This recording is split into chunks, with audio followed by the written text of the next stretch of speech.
I am really excited about this one because we are being joined by Cathryn Berger Kaye, who I observed doing a keynote on service learning when I was in Hong Kong. And so I am really excited we're both stateside now, but on other parts of the country. But I'm excited to be able to chat with Cathy about what was discussed in service learning. So the first question I have for you is, I know this might feel like a big one, but what is service learning? Well, that's a big one, Phil. And first of all, thank you for inviting me. It was great fun to meet in Hong Kong. That was part of a very wild 26-day speaking tour and consulting tour all over Southeast Asia and China. So it's good to be home and it's good to see you again. So what is service learning? What a great question. And we do have to start with that one. So service learning is quite interesting because I could define it.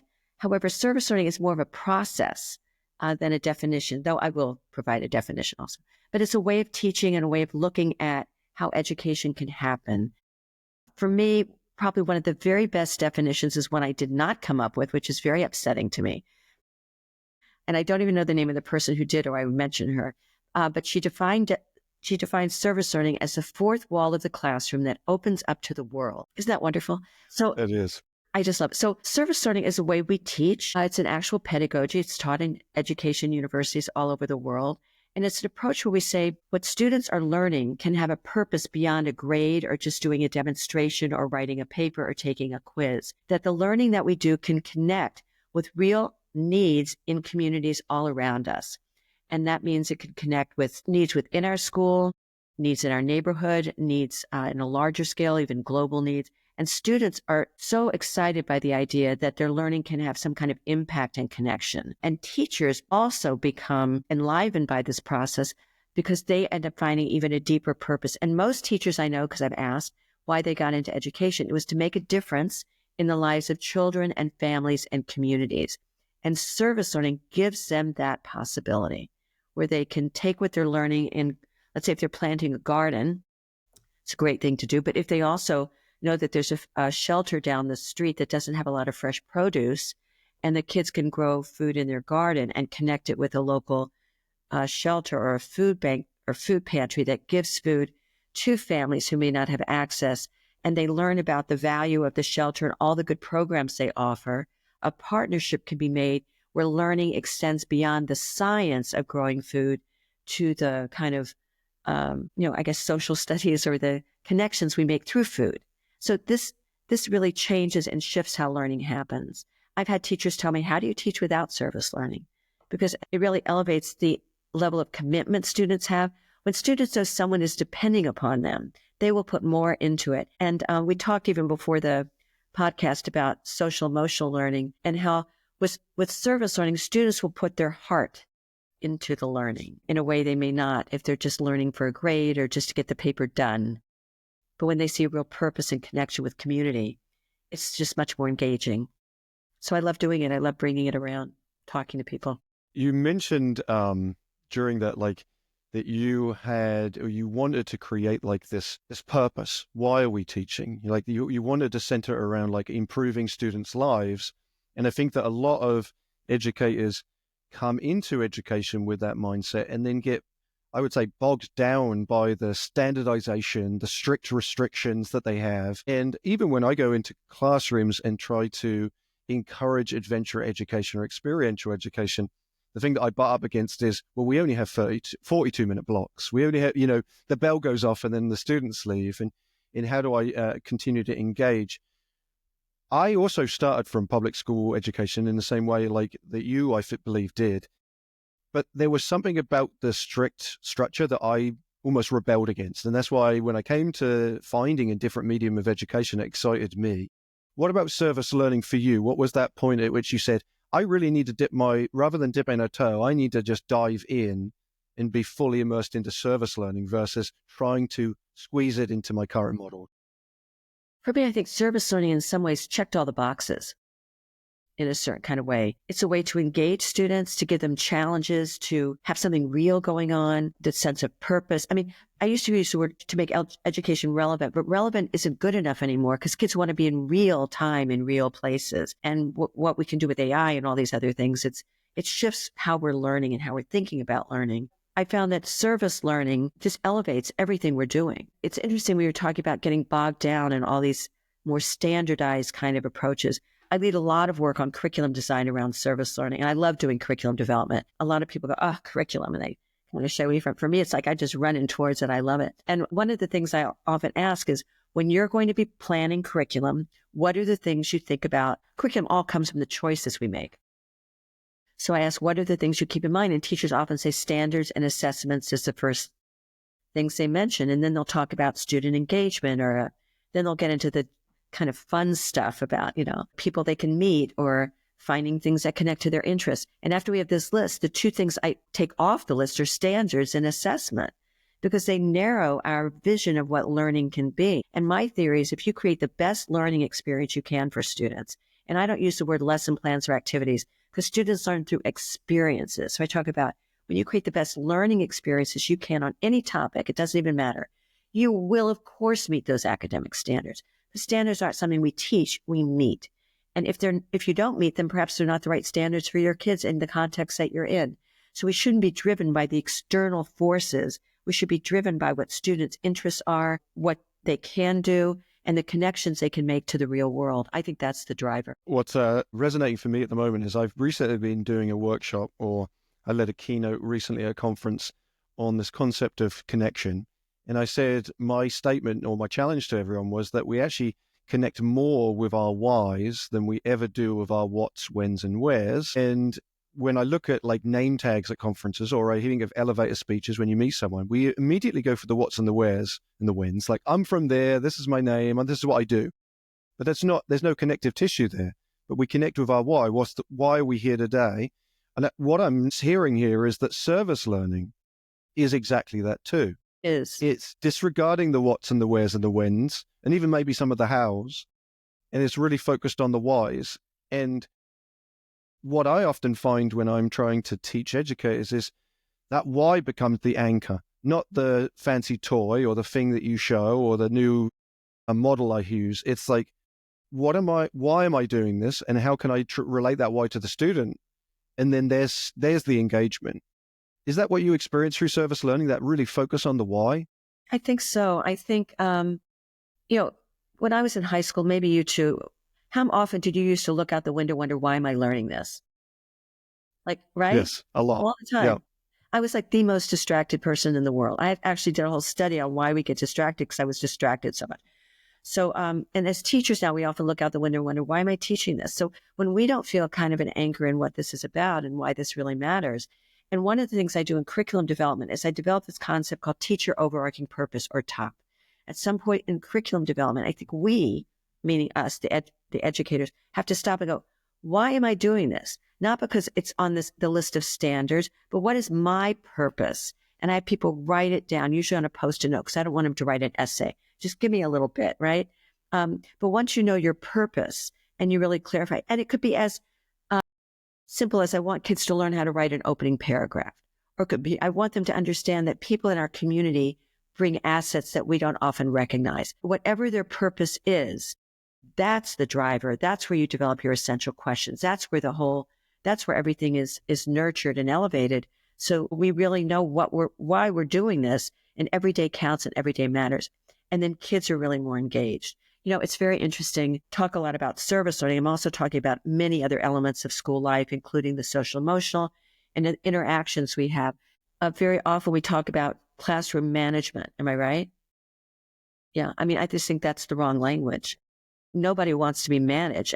Things in a school that need to be managed are how much food you purchase or the bus schedules, but not humans. And if we can transfer from classroom management to classroom engagement, students will show up and be present. And I think that's what you do in your work when you come in with this idea of adventure and learning through a different lens. The kids they don't need to be managed. They're just right there, ready to go, And the same thing happens with service learning. Every kid finds their way into it. And I think that's the other thing that teachers love about service learning. It's naturally differentiated. So every student finds their voice and their role into this process. And that makes it much more inclusive. We get to learn about ourselves, about each other, the group we're working with. We get to know about community, and we get to take what we're learning and apply it. And that's the key word, apply it in meaningful ways that actually can make a shift it could actually change something, even disrupt some things that were going on that were really maybe harmful or not productive in our community. So kids can really, even very little kids can make this kind of impact. And I also want to share one idea, because you do adventure education, is that I love the word adventure. It's just such a key word for me as well. I remember putting my daughter to bed. Now she's grown, but when she was a little girl, putting her to bed one night, she looked at me with her big brown eyes and said, "Mommy, when am I going to have adventures like you?" So that word was always key. And in a novel by Milan Kundera, he defines, in his book Identity, he defines adventure as a way to embrace the world. So for me, service learning is all about how do we embrace the world? So students have a sense of adventure. They get to take risks.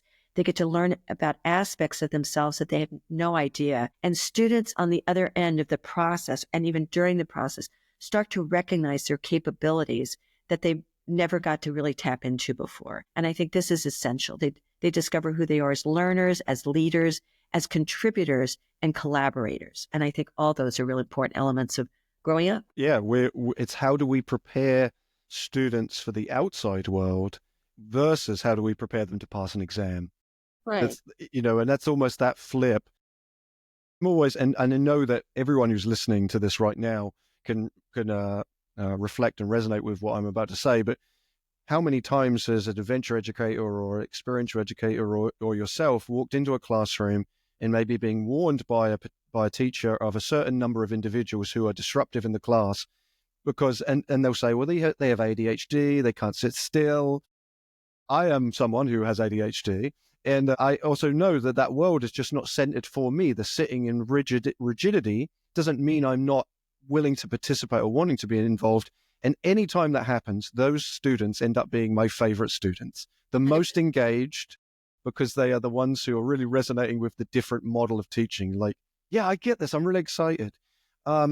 So as we've talked about some of the benefits, I wonder if you could share, because stories often anchor us, an emotional response to an experience. Do you have any stories of when you've gone and you've witnessed service learning and the outcomes have been really, really positive, or maybe even surprising to you?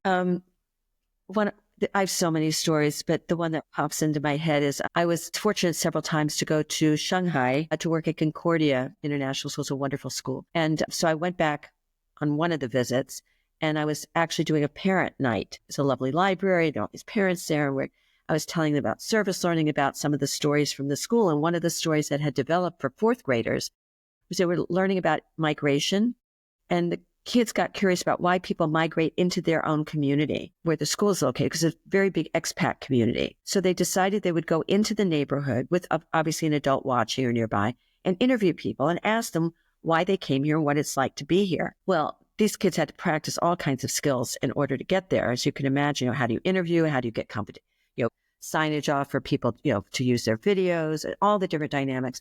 And ultimately, one kid would have a camera, and one other kid would ask the questions and follow-up questions. And so they made these recordings of all these interviews in their communities. And they ended up going back to school and making an iMovie that shared about all the different ways to adjust and to adapt to their community. And they made a video that was used by the admissions office of the school for new families about living in their community. It was a wonderful idea, and the kids were so excited about it. So I'm presenting on this idea to a group of parents, when all of a sudden I noticed there were two boys nearby who come with their parents, who started laughing and giggling and kind of elbowing each other as I'm describing this. And I took the risk and I said, "Were you in that class last year that did that?" And they nodded. They went, "Yeah." I said, "Do you want to come up and talk about it?" I said, "Yeah." And these two wiggly, squiggly, 10-year-old boys come up and take the microphone. And one boy starts, and the first thing out of his mouth is, "I used to be shy." And it was like, oh my gosh, it was just this amazing energy he had. And then I did this. We did this with my class, and I learned how to interview people. I learned how to ask questions. I learned how to approach people. And he said we had to work really hard. I was really nervous. And he just went on and on, gave one of the best talks I've ever heard from any human being. And I was there's actually a photograph of me looking up at him with such delight. And then I said, "Well, do you want to tell about the video the film you made?" And he said, he turned to us and says, "George, would you like to discuss that part?" And he just handed the microphone off. It was like, It's like, okay, so, of course the kid could have had a really lovely unit on migration and sat in his classroom, but what did this kid gain from this? I mean, this child grew in ways exponentially, and you could just see it. I mean, I didn't even have to say anything else. I was ready to retire. It was like the joy of learning was so ever present in this child that he could do this. He could take those leaps and bounds and then stand up and speak effortlessly. Because very often we script kids and we practice with kids before they speak in front of someone. So if you're looking for evidence of learning really sticking and making a lasting difference, that's going to really happen. I've got one other example that comes to mind. May I share? Because this also just happened recently, an after story that's kind of, very significant. So I was presenting in Shanghai again, funny thing, at a different school just on this last trip. So it was early February. And I was doing a large curriculum workshop with 80 middle and high school teachers. It was kind of wild, but people were adopting this kind of way of developing curriculum I call curricular stories, where we link our entire year into one beautiful story of learning. It's really a fun process. The PE teachers were sitting at a table near me, and one woman was a swimming teacher at the school. So I said, oh, swimming. And I gave this example of how there was a school in Hanoi, UNIS, United Nations International School in Hanoi, where the students learned that drowning was the largest cause of death among children in Vietnam. They didn't know how to swim. So at the school, they started inviting children from the community to come in, and they taught swimming, and they taught the older students how to teach swimming. And this became a real important part of the school program. And I thought it was an extraordinary example of how service learning can go way beyond the surface and really do something that really disrupts something that could be very damaging in a system. So as I'm walking around working with the teachers, one teacher called me over. He said, I was a teacher at that school when that was going on. And my son was part of that group. He had to, in 10th grade, he had to do what's called a personal project because the school was an international baccalaureate school. So as part of his program, he had to do a personal project. He did a whole study of that issue in Vietnam about the drowning and how pervasive it was and all the different elements. And so he was part of the group that was teaching swimming at UNIS. When he went to university, he kept teaching swimming. He's graduated university. He's living in New Zealand, and he still teaches swimming. So I love it. Just had to share that one. No, I think when you see those, it's planting trees that you never see grow is sometimes the phrase to education. But in those examples, you've seen two buds and potentially a full tree. A full tree going. Which you never would have seen otherwise. Those kind of moments, I definitely stick with you.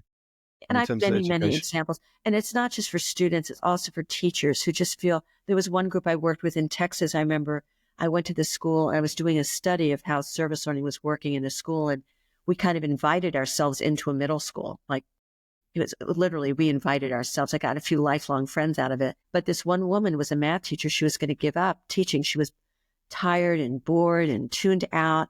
And by us having an interest in what she was doing with her kids in a nursing home, just completely revitalized her. And she kept teaching for at least another 12 years. So it revitalizes educators, not just students, because part of what we do is we give a process. Service learning is based on a 5-stage process that teachers can use, that students can use long past a school setting. And I was able to find out that the Peace Corps even uses some of my materials as a model for social change. So this isn't something that you just do one and done, a skill of how do you investigate an issue and look for the assets in communities, not just a deficit model. How do you investigate and find out a real issue you care about? How do you prepare to take meaningful action by either direct, indirect advocacy or research? How do you reflect along the way and then tell the story? Well, that's a process you can use if you've got a neighborhood issue, or if you want to improve work with a school board, or if you want to fix the sidewalk that's outside a school where kids are falling down riding their bikes. I mean, these are things you can use the same sequence in doing community development, community change anywhere. And so that's part of the secret sauce of service learning. It gives you real good skills that you can use for a lifetime. Let's say we were educators, or I was an educator in a school, and I was interested, and I'm hearing this, and I'm like, ooh, okay, service learning. I'm intrigued by that. What is the starting point? Let's say someone reaches out to you, Cathy. What's your initial introductory? What's your starting point for them? How do you make it seem actionable rather than a future model that would be, wow, that's aspirational, but how do I make that actionable? Well, I would hope they would come to my website and click on resources and see all kinds of free things they can download, because there's so many resources there that I just love to give away, including, the other thing I would say, get the book, The Complete Guide to Service Learning, that I wrote, the second edition, because it's filled with so many easy to do ideas. I mean, things that are, in fact, once somebody called me up to interview me for a magazine and they wanted a very exotic service learning idea. I said, no, let me give you something that people can really do. And they didn't want to interview me. I said, well, I didn't want to give, I could give, of course, kind of one of a kind things, but I want to give examples that people say, oh, that's me. I can do that. And so the book is filled with ideas and resources and strategies that you can use. Just so many ideas. And also on my website, I have 4 free downloadable kind of guides, like workbooks that kids and teachers can use on real important things. One's on a kid's guide to climate change and global warming, kid's guide to helping others read and succeed, a kid's guide to protecting and caring for animals, and a kid's guide to hunger and homelessness. So these are free resources you can download that just kind of walk you through a process that's very doable. So I always try to make things practical and accessible. So those are some ways to get started. I also have a lot of online courses, including a Getting Started course that I developed with 2 of my wonderful colleagues, Leanne Lavender and Shea Asensio. And that's a really easy course. It's 4 weeks, gives you all the foundations, and helps you build your comfort and confidence zones so you can say, oh, I can do that. And we help nurture your idea through, it's a synchronous and asynchronous experience. So on the phone calls, the Zoom calls, we can really say, take that idea and really show you how to run with it. One of my colleagues once said, you don't have to get it right, you just have to get it going. And that's the other tip I give is, you have an idea, just dive in. It might get messy, but most of the best learning you could ever do is a little bit messy. Well, if that is an experiential, Ed, I don't know what isn't, the idea of messiness. Yeah. Yep. This is maybe and I will add all the links to Cathy's work into the description of this episode. So if you're on whatever platform, just click on the description. You'll see the links to the website there. And this is probably a more philosophical question, because I interact this a lot in the world I'm in terms of, I think we are all agreement, and everything we've talked about now is this work is incredibly important. And Yes. We're not diminishing the importance of it, the value of it, the potential of it. And yet, it isn't everywhere. You're right. It is not in every school. It is something that when often we might bring to someone, they have never heard of it. What do you consider the barriers to it being there? And maybe we don't necessarily have to be political, but it might lead there. Of course, politics is part of society and our life. What is the barrier, and maybe how do we circumvent that barrier? What's the fix? And you may not have an answer, may have ideas. That's a great question. Number one is people don't know what it is. And that's true with experiential ed and all these things. People really don't get it, what it is. So we have to create a clear definition, understanding, so people can get it and see how it relates to what they're doing. And what's interesting, to be honest, is if I go visit a school, or if I'm asked to consult with a school, and I love traveling around the globe, throughout the U.S. and other places to consult. My first question is not about, are you doing service learning? It's, what are your school priorities? I don't want to talk about service learning first. I want to know, what are your school priorities? Because I can guarantee you, and I can link service learning to every one of your priorities to elevate what you're doing. And that's something I think people don't really know, or know how to connect it to. That if you tell me, well, we really have to improve our social emotional learning. We have to, one school the other day was like, we really have to work on our writing. Our kids really need more writing. So I developed a document to show how service learning, going through those 5 stages, you can really improve writing every step of the way. And my first book was actually on writing, so I can tell you a lot about that topic. But, it's really showing how service learning is not just a standalone experience. And that's the misunderstanding. People compare community service and service learning as the same, and they're not. They're just not. Service learning is an educational pedagogy. I'm not telling you what to teach. I'm just telling you how you can improve and increase the efficacy of what you're teaching. So I think people have to understand what it is, number one, and that it doesn't take you off the track of learning. For me, service learning is a vehicle that improves how learning happens. So we do have these barriers of, we have to get down to, at least in the United States, for example, about we have to teach the basics. It's all very test oriented. And I think that's very misguided. I think it's 100% misguided. I think, in my opinion, a really good teacher knows what kids know. They know right away. I mean, they know what kids are learning, how they're learning, and where the deficits are and what they need to strengthen. And I think we just we just numb out the process by all this testing and all this over assessment. I think it's detrimental to learning. And I think most teachers really don't need it. And we look at systems like in Finland, and I know that's a very different place than New York City. I've worked a lot in the New York City public schools, so I know they're very different. However, we do have to take a few lessons from what we learn in Finland that, they don't do testing. They do very few tests and students thrive. And they also hardly any, if any at all, homework, because the learning in school is just really all about engagement and thriving and building on students' interest and really learning the academics in ways that kids really get it. So I think we have to look at some of these other models that we can just let go of some of these, what I really do see as barriers, these assessments and standard-driven thinking, and replace it with engaged learning. I just think part of it is the language. I know that service learning is a way that kids basically apply what they're learning. I think it was a few years ago, people started talking about transferable skills as if it was something new and unique. I thought I was going to lose it because no, that's always been the purpose of learning, is to be able to take what you learn and transfer it to a new setting. That's a definition of, is to be able to do that. That's intelligence, is to be able to transfer what you're doing and apply it in new ways. Service learning has always been like that. Service learning was inquiry-based before the term inquiry-based was born. It's all been about what are the questions we have. So I think we have to really rethink what learning is about in a way and get people excited again, get them out of testing and get them back into the joy of learning and what it really is about. And I think the other thing that was detrimental is we took away the trust of we stopped trusting what teachers can do with kids over, so we stopped trusting the heads of schools, and so it just whittles down to we'd stop trusting the learners. And just like you, I've had all these experiences going in classrooms where people come up to me afterwards, how did you get that kid involved? That kid is never involved in anything. How did you get that child to participate? Because when you open up learning to them in ways that build on who they are, it's actually easy. And I just think we miss the boat in so many ways. There's a theorist, Robert Sternberg, who wrote an article called What is an Expert Student? It's a wonderful article. It's very short. It's just really was a game changer for me when I first came across it. In the article, he says that we need 3 kinds of thinking even to make kids intelligent. You need analytical thinking, which we of course need, but we do it to such a degree that we take away other kinds of thinking as kids get older. So there's analytical thinking, but there's also creative thinking.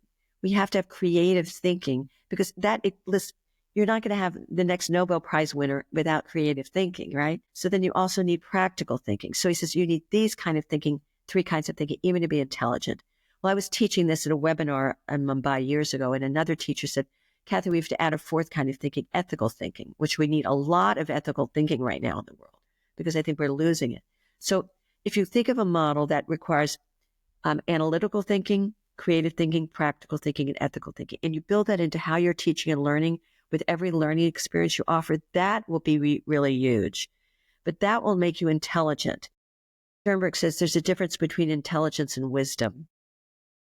I think we need more wisdom in the world right now, actually. So the definition of wisdom, I hope I get this right. He says wisdom, the opposite of foolishness, is the use of successful intelligence and experience toward a common good.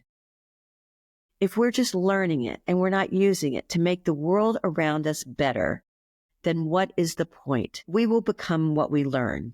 And if we learn that our life can revolve around doing things for the common good, we have made a huge difference, not only in our children, but in the world. Wow. There feels to me no better place to put a full stop on this conversation. Because I'll put an exclamation mark, not a full stop, because that was a mic drop moment there. And I would say, Cathy, thank you for putting good into the world, using your wisdom and your experience to support our learners and our students and our future generations. I hope that people listening to this feel inspired and want to check out some of the free resources, yes, but then contact Cathy for more information. I certainly will be sending people your way, Cathy, as I think of some of the clients that we have. And thank you so much for joining me on this podcast. Phil, it's a pleasure. Thank you so much for inviting me, and take good care.